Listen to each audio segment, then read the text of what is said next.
जय हिंद साथियों।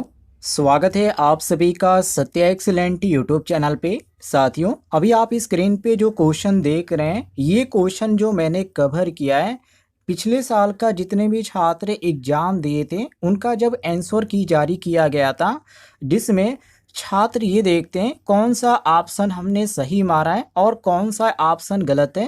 तो वो आंसर की के माध्यम से आपको इस वीडियो में बताने वाले हैं किस तरह के क्वेश्चन एग्जाम में आपको देखने को मिलते हैं और किस तरह से आप तैयारी करने वाले हैं। तो आपको इस तरह के क्वेश्चन देखने को मिलेंगे। सबसे पहला प्रश्न यहाँ पर आप देखिए, जो यहाँ पे पूछा जा रहा है कि सूत्र m बराबर जेड आई टी में अक्षर z क्या दर्शाता है। मतलब what does the letter z indicate in the formula m बराबर जेड आई टी। ये यहाँ पे क्वेश्चन पूछा जा रहा है। अब इसमें यहाँ पे देखिए, चूज ऑप्शन जो यहाँ पे लिखा गया है ये छात्र ने चूज किया है और यही ऑप्शन उनका बिल्कुल सही है। ECE ऑफ इलेक्ट्रोलाइट करेक्ट, मतलब ये जो ऑप्शन है बिल्कुल आपका सही है। अब बहुत सारे छात्र ऐसे होंगे जिनको समझ में नहीं आ रहा होगा कि ये ECE क्या है। देखिए, इसका पूरा नाम होता है इलेक्ट्रोकेमिकल इक्विपमेंट। ये ध्यान रखिएगा, कभी कभी यहाँ पे जो है ऑप्शन के तौर पे आपको दे दिया जाता है, केवल इसी ही लिख दिया जाएगा, आगे कुछ भी नहीं लिखेगा। तो ऐसे भी आप ध्यान रखिएगा, यहाँ पर आपका डी ऑप्शन सही होगा। अब इसको फॉर्मूले के अनुसार आप कैसे पढ़ेंगे, तो इसमें क्या होता है कि द्रव्यमान होता है जो 1 एम्पियर धारा 1 सेकंड तक प्रवाहित होता है और प्रवाहित होने पर निष्पेक्षित ये होता है, उससे ये संबंध होता है। बाकी इन सभी चीज़ों को आप भूल जाइए, केवल ये देखिए कि क्वेश्चन में आपसे पूछा क्या जा रहा है। तो क्वेश्चन में पूछा जा रहा है सूत्र m बराबर जेड आई टी में z क्या दर्शाता है। मतलब कि ये जो z है ये किस चीज़ को इंडिकेट किया जा रहा है इसके द्वारा, तो विद्युत अपघटन का ECE से ये इंडिकेट किया जा रहा है z के माध्यम से। क्लियर है, ऑप्शन आपका डी करेक्ट आंसर यहाँ पे होगा। बाकी यहाँ पे और भी बहुत सारे ऑप्शन दिए गए, जैसे कि यहाँ पर ए ऑप्शन दिया गया एकत्रित द्रव्यमान ग्राम में। हालांकि ये बिल्कुल गलत है, क्योंकि द्रव्यमान में जो होता है m जो होता है वो द्रव्यमान को दर्शाता है। जैसे यहाँ पर m है तो m बराबर जेड आई टी है, ठीक है। तो ये जो आपका m है ये किस चीज़ को दर्शा रहा है, तो ये द्रव्यमान को दर्शा रहा है। और दूसरे में कहा जा रहा है किस समय सेकंड में,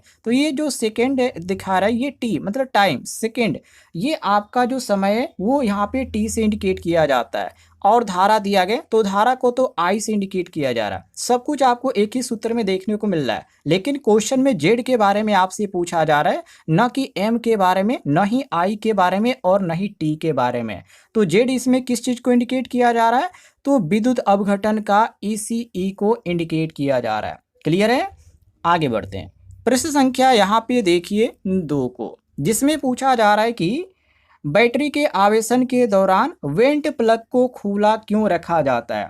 जब आप निमी का क्वेश्चन बैंक देखेंगे तो उसमें आपको सेम क्वेश्चन यही देखने को मिलेगा, और मैं कई बार ये क्वेश्चन रिपीट भी किया हूँ क्योंकि ये ऐसा क्वेश्चन एग्जाम में देखने को मिलता है।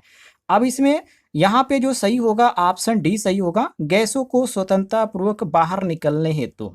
अब यहाँ पे गैसों के बारे में कह रहा है, गैसों मतलब कि कई गैस हो सकते हैं, तो कौन कौन से गैस यहाँ पे बाहर निकलते हैं, तो इसमें होता है हाइड्रोजन। क्या होता है साथियों, हाइड्रोजन होता है, और ये एक होता है ऑक्सीजन। ये 2 गैस इसमें देखने को मिलता है। और ये कब देखने को मिलेगा आपको, तो जब आप बैटरी को चार्ज करेंगे तो चार्ज के दौरान आपको हाइड्रोजन और ऑक्सीजन गैस देखने को मिलेगा। और वेंट जो प्लग होता है ये एक तरह से खोलना और बंद करने का ये होता है, तो इसको खुला रखा जाता है ताकि जो हाइड्रोजन गैस है और ऑक्सीजन जो गैस है वो आसानी से बाहर निकल जाए। और ये बाहर नहीं निकलेगा तो समझिए कि खतरा ही एक तरह से है, क्योंकि विस्फोट हो जाता है, ब्लास्ट हो जाता है। तो इसलिए यहाँ पे जो वेंट प्लग है उसको खुला रखा जाता है। ऑप्शन आपका यहाँ पे डी करेक्ट आंसर हो जाएगा।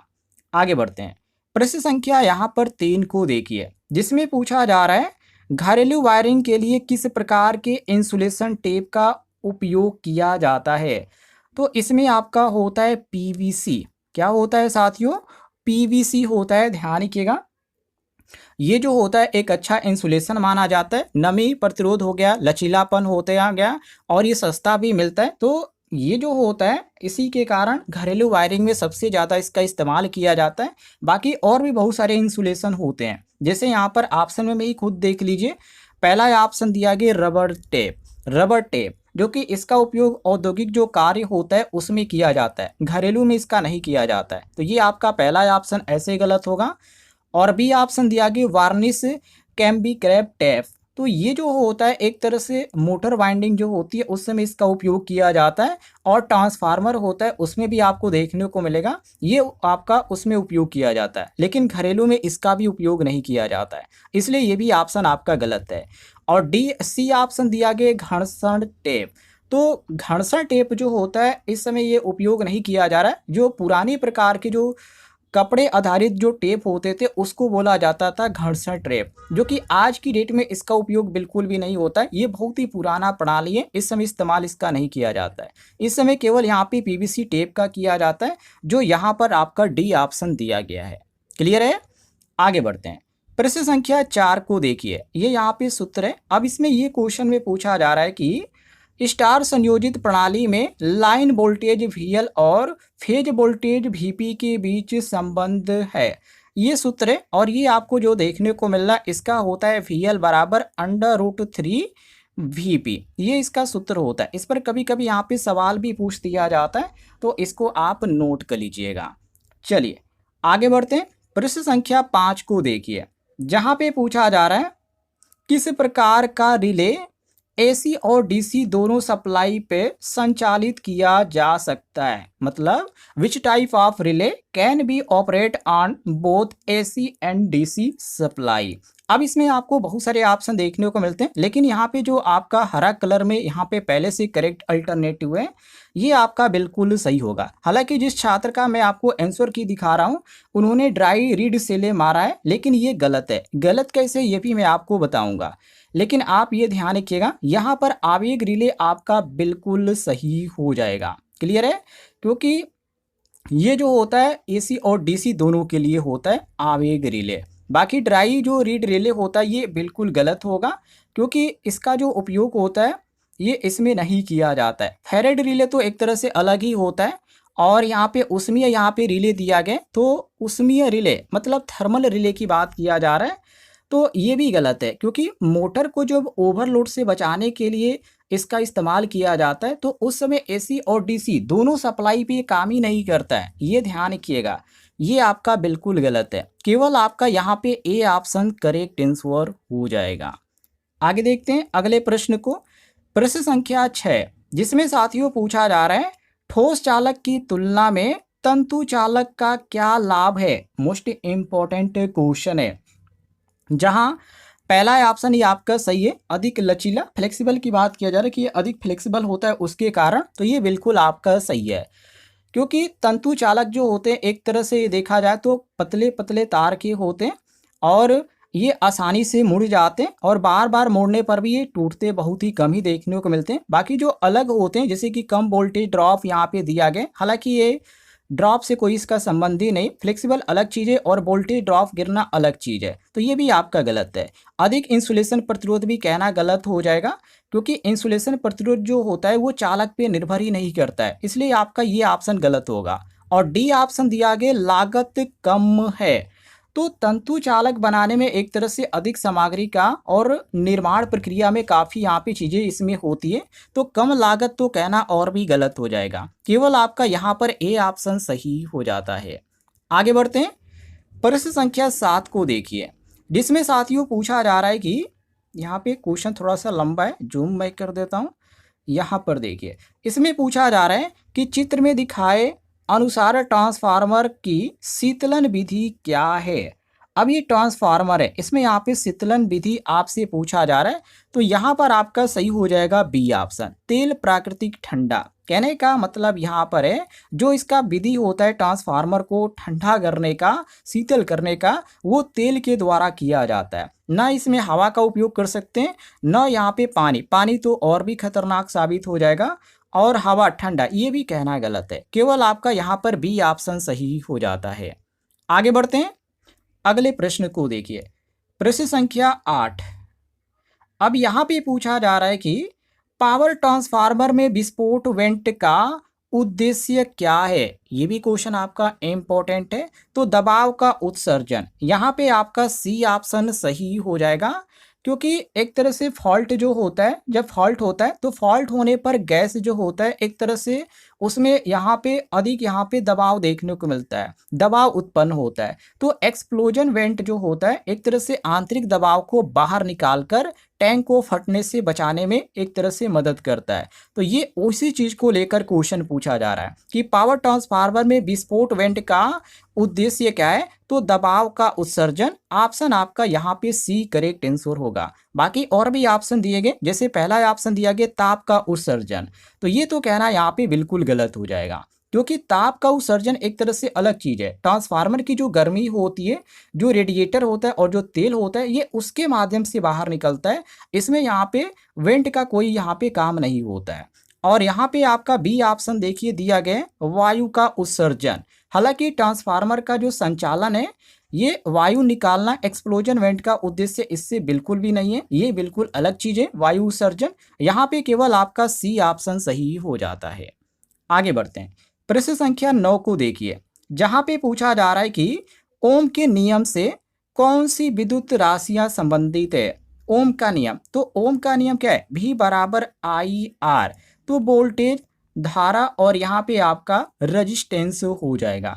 अब इसमें देखिए कहाँ पर आपको देखने को मिल रहा है, तो अब यहाँ पे देखिए धारा, वोल्टेज और प्रतिरोध, ये आपका यहाँ पे बी ऑप्शन बिल्कुल करेक्ट आंसर हो जाएगा, क्योंकि ओम का नियम जो है वो भी मतलब आई आर, भी बराबर आई आर, मतलब वोल्टेज, धारा और प्रतिरोध क्या है, इससे संबंध ये बताने का केवल काम करता है। तो ये आपका यहाँ पर भी सही होगा। हालांकि सब में आप देखिए वोल्टेज, प्रतिरोध, धारा, घनत्व दिया गया, किसी में धारा, प्रतिरोध एवं शक्ति दिया गया है, और यहाँ पे दिया गया धारा, प्रतिरोध और प्रतिरोधकता।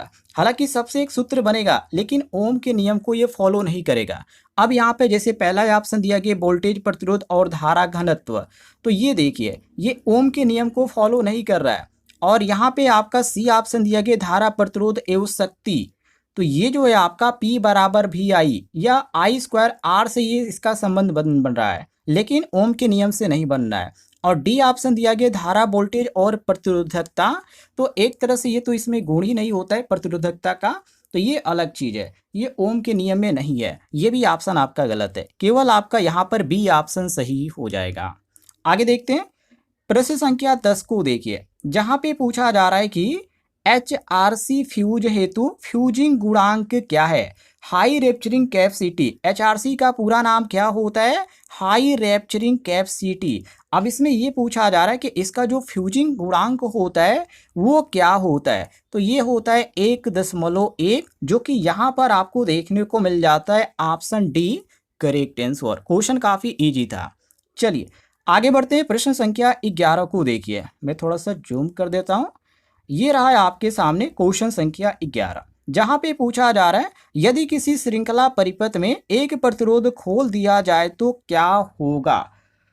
तो इस समय ये जो देखने को मिलेगा कुल आपूर्ति वोल्टेज खोए हुए प्रतिरोध पर दिखाई देगा। कहने का मतलब यह है साथियों कि श्रृंखला परिपथ यदि खुल जाता है तो खुलने पे धारा जो होगा वो तो पहले शून्य होगा, और जो पूरा स्रोत होगा वो वोल्टेज खुले स्थान पे दिखाई देगा। तो यही यहाँ पे ऑप्शन में भी कहा जा रहा है कि कुल प्रतिरोध वोल्टेज खुले हुए परिपथ पे दिखाई देगा, इसलिए यहाँ पे ए ऑप्शन हमारा सही होगा।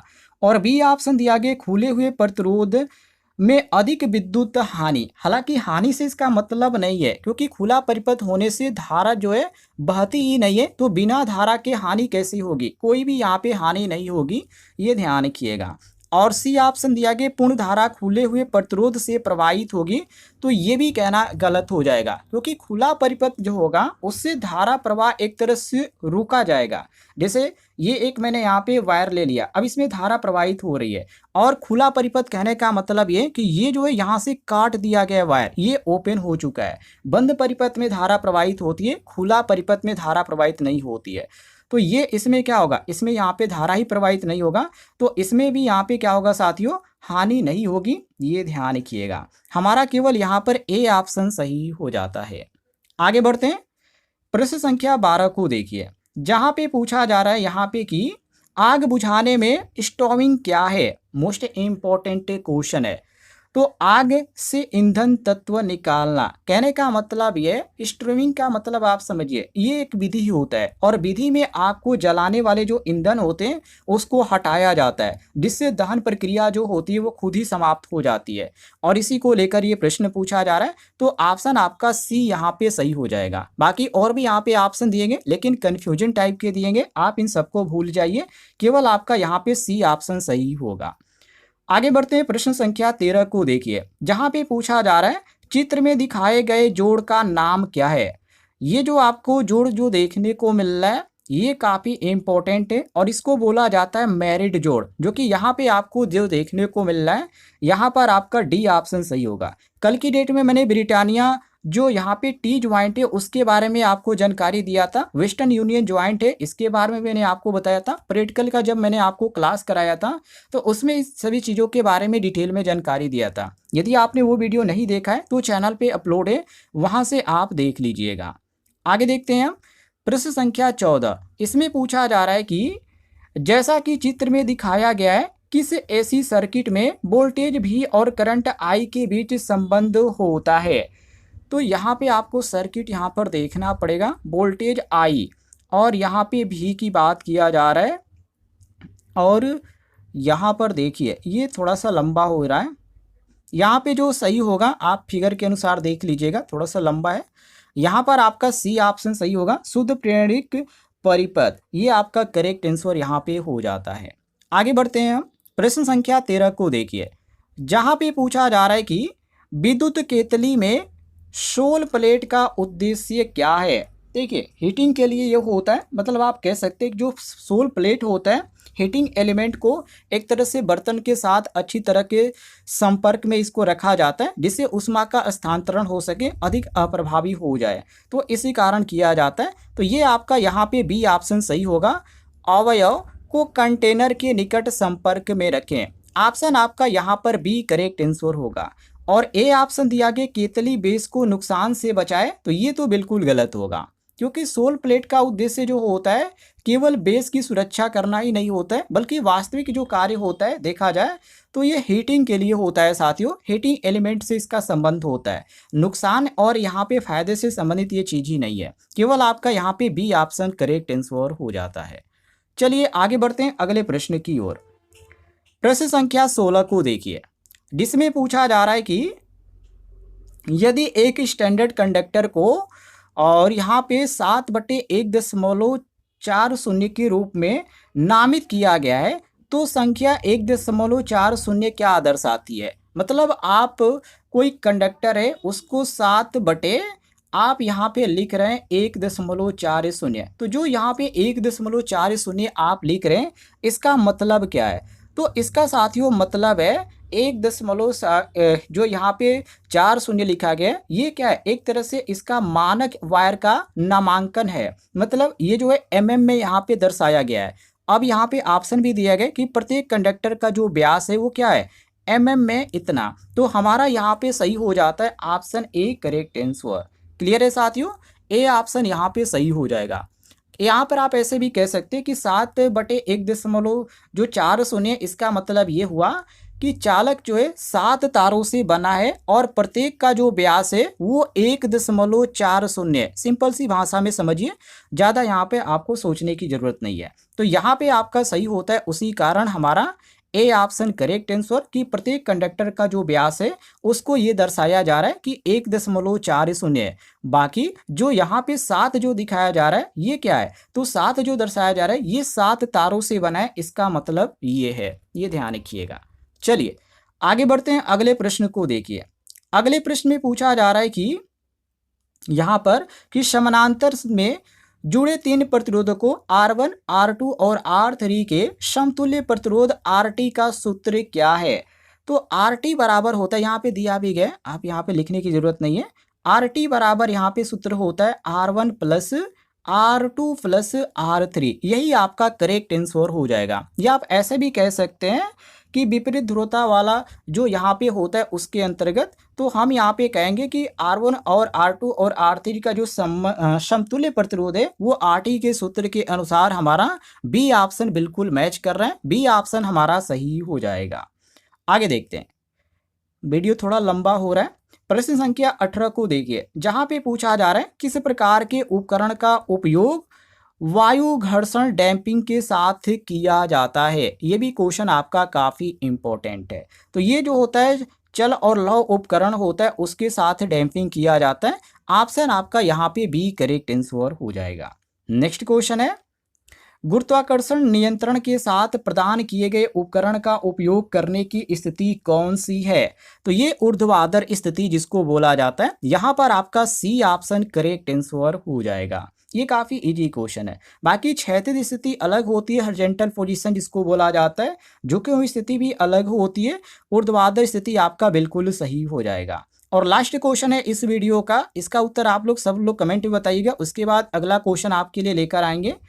इसमें पूछा जा रहा है कि चित्र में दर्शाए गए अनुसार बी एच वक्र में एक्स से चिन्हित भाग का नाम क्या है। अब यहाँ पे एक्स कहाँ पर दिया गया इसको देखिए, और ये देखिए मैं जूम करके दिखाता हूँ। ये देखिए, ये जो है इंडिकेट किया जा रहा है इस भाग को, ये आपका एक्स है, और इससे ये इंडिकेट किया जा रहा है कि इसको किस नाम से जाना जाता है। ऑप्शन भी आपके सामने दिया गया है, जैसे असंतृप्त बिंदु, अवशिष्ट चुंबकत्व, निग्रहिता और यहाँ पे फ्लक्स घनत्व। हालांकि यहाँ पे करेक्ट इन्होंने दिखा रखा है, इसलिए आपका सी ऑप्शन करेक्ट आंसर हो जाएगा।